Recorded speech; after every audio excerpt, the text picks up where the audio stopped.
নমস্কার সকলকে। আজকে ব্ল্যাক ম্যাজিকের একটা সুন্দর উদাহরণ দেব শাস্ত্র কথাতে।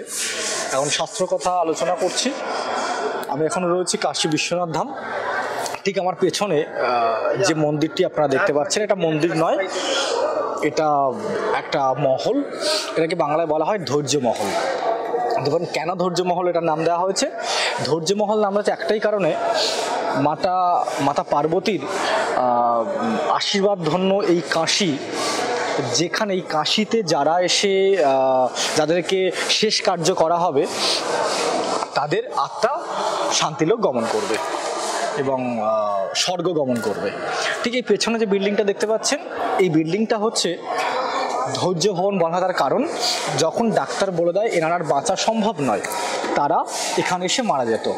এবং বলা হতো এই যে ঘরটি, এই যে শিব ঠাকুরের মূর্তি রয়েছে, বাবা ভোলানাথের মূর্তির ছবি দেখতে পাচ্ছেন পেছনে, এখানেই মাতা পার্বতী একসময় থাকতেন। এবং এই ঘরে এসে কেউ যদি তার শেষ নিঃশ্বাস ত্যাগ করে, এবং তার ক্ষেত্রে কিন্তু প্রচুরভাবে পুণ্য প্রাপ্তি হয়। তার জন্য এই ঘরটাকে নাম দেওয়া হয়েছে ধৈর্য মহল, নাম দেওয়া হয়েছে বাংলাতে। এবং এখানে সবাই এসে লাস্ট মানে মৃত্যুর অপেক্ষা করে। এই এমন একটা ঘর, এই ঘরটাতে কিন্তু প্রচুর পরিমাণে আত্মা রয়েছে।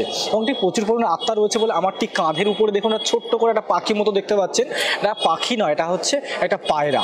এই পায়রাকে কেউ না কেউ মেরে তাকে ঝুলিয়ে দিয়েছে, গলায় তাকে ফাঁসি লাগিয়ে ঝুলিয়ে দেওয়া হয়েছে।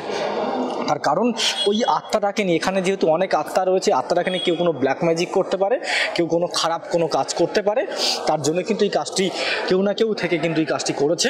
এবং আপনাদের জানিয়ে রাখি, এই যে ধৈর্য মহল রয়েছে, যদি ধৈর্য মহল থেকে যদি আপনার বাড়িতে কোনো অশুভ শক্তির প্রভাব হচ্ছে, অশুভ শক্তি আপনার বাড়িতে প্রচণ্ড পরিমাণে সমস্যা সৃষ্টি করছে, তাহলে আপনার বাড়ির একটু ধুলো নিয়ে এসে এই ধৈর্য মহল যেটা রয়েছে, ধৈর্য মহলে একটু দিয়ে এবং আপনি দক্ষিণা কিছু দিলেন এবং আপনার মনস্কামনা জানালেন, তাহলে কিন্তু আপনার মনস্কামনা পূরণ হবে। নমস্কার।